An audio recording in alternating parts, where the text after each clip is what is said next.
ఈ రోజే డౌన్లోడ్ చేయండి. మీ ఫేవరెట్ షోస్ చూడండి. చూడు కోమలి, నువ్వు మాకు ద్రోహం చేయాలని చూసినా మేము నీకు మంచి చేద్దామనుకున్నాం. కానీ నువ్వు నమ్ముకున్న వాళ్ళు నీకెంత ద్రోహం చేశారో అర్థం చేసుకో. ఇప్పుడు నిజం ఒప్పుకుంటే కనీసం నువ్వు బయటికి వెళ్ళి నీ బతుకు నువ్వు బతకచ్చు. లేదంటే పెద్దయ్య గారికి నిజం తెలిసిన రోజు అశోక్ పట్టిన గతే నీకు పడుతుంది.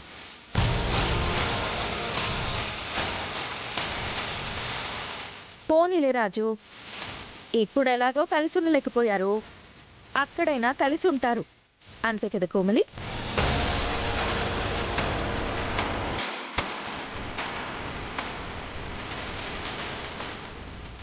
ఏం చేయాలో ఆలోచించుకోమని. ప్రతి క్షణం ఇక్కడ చస్తూ బతుకుతావు. నిజం ఒప్పుకొని బయటికి వెళ్ళి హ్యాపీగా బతుకుతావో నీ ఇష్టం. పదనమ్మాయి గారు.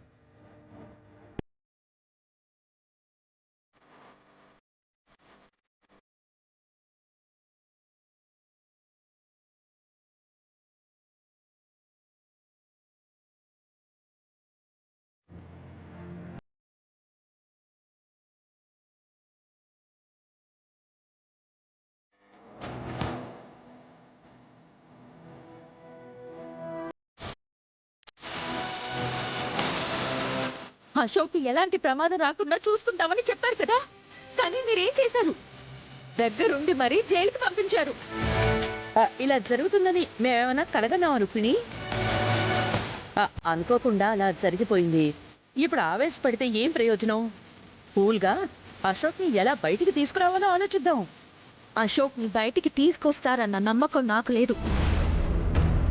నేను ఈ నాటకం ఆడడానికి ఒప్పుకుని ఎంత పెద్ద తప్పు చేశానో నాకిప్పుడు అర్థమవుతుంది. అశోక్ని ఎలా బయటికి తీసుకురావాలో నాకు తెలుసు.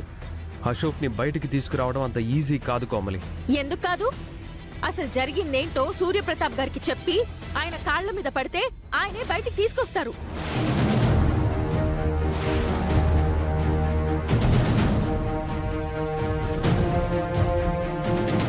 ఏం మాట్లాడుతున్నావు కోమలి? నేను ఇంకా ఈ నాటకం ఆడను అని చెప్తున్నాను. చూడు కోమలి, వింటున్నాం కదా అని నీ ఇష్టం వచ్చినట్టు మాట్లాడుకో. మేం కావాలని చేయలేదని చెప్తున్నాం కదా. ఆ రాజుగాడే తెలివిగా పట్టుకున్నాడు. దానికి మేమేం చేయగలం? ఇప్పుడు మనకి వేరే దారి లేదు, నీకు వేరే దారి లేదు. నువ్వు అనాథ శరణాలయానికి వెళ్ళలేవు. నిన్ను చూసుకోవడానికి ఇప్పుడు అశోక్ కూడా లేడు. బయటికెళ్ళి ఏం చేస్తావు? ఎక్కడుంటావు? బాగా ఆలోచించుకో కోమలి. కేవలం నిన్ను కాపాడాలన్న ఆలోచనతోనే ఇదంతా చేశాం. ముందు మనం ఈ ఆస్తిని ఎలా సంపాదించుకోవాలో ఆలోచించాలి. వద్దు బాబు, వద్దు. ఈ ఆస్తి వద్దు, ఏమీ వద్దు. నాకు నా అశోకే కావాలి. ఇప్పుడే వెళ్ళి సూర్యప్రతాప్ గారికి నిజం చెప్పేస్తాను.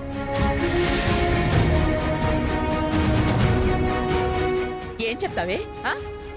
అసలు నీ దగ్గర ఏం ఆధారం ఉందని చెప్తావు?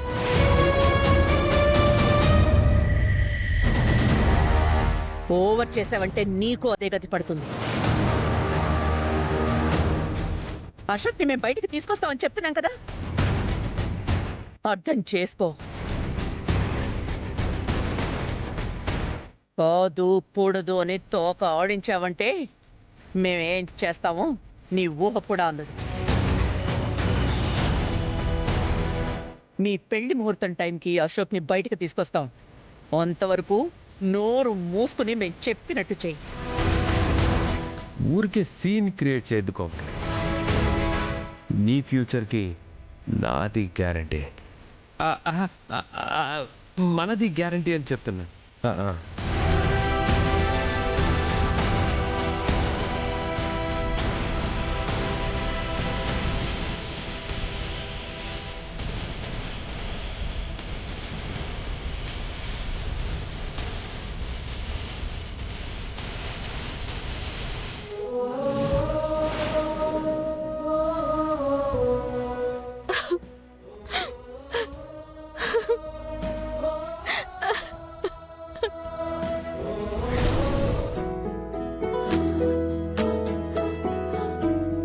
నాయనా రా నాయనా భోంచేద్దు.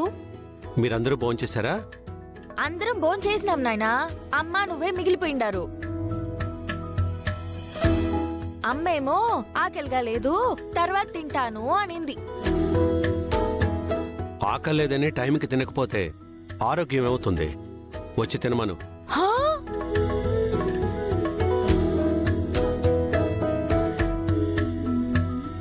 చూసావు మమ్మీ, రాను రాను అత్తయ్య మీద ఎంత ప్రేమ పుడుచుకొస్తుందో. రాణి దీపక్, ఆ ప్రేమని ఎలా తుంచాలో నాకు బాగా తెలుసు. నేను ఇందాకే అడిగినాను నాయనా. మీ నాయన ఇంకా తినలేదు కదా, మీ నాయన తినకుండా నేను ఎప్పుడైనా తిన్నానా? ముందు మీ నాయన్ని తిని తర్వాత నేను తింటాను అని చెప్పింది నాయనా. ఆ, నేను తింటేనే తినాలని రూలేం లేదు కదా. రూలేం లేదు కానీ అలా తింటవే నాకు అలవాటు.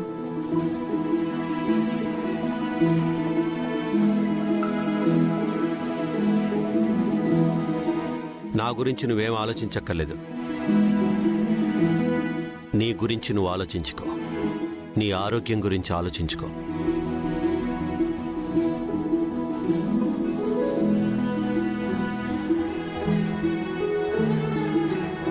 ప్రయత్నిస్తాను.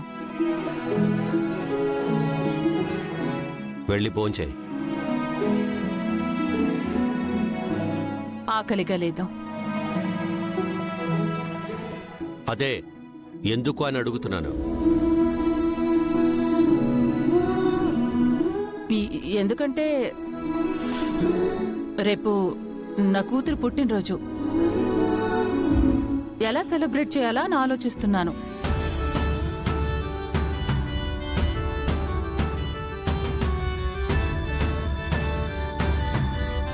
అవును కదా, మర్చిపోయాను. రేపు రూప పుట్టినరోజు కదా.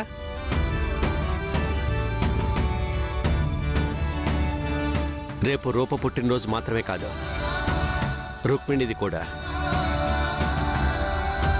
అన్నయ్య, రేపు మనకి చాలా స్పెషల్ డే కాబోతుంది అన్నయ్య. ఫస్ట్ టైం రూపకి రుక్మిణికి కలిసి బర్త్డే సెలబ్రేషన్స్ చేయబోతున్నాం. చాలా గ్రాండ్గా చేయాలన్నయ్య.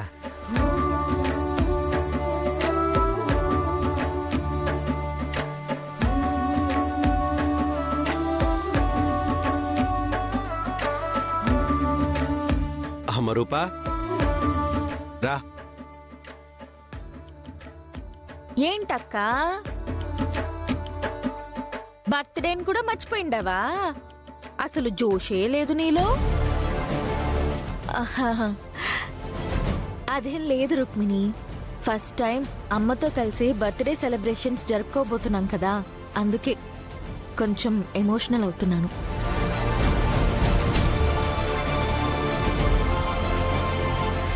ఆ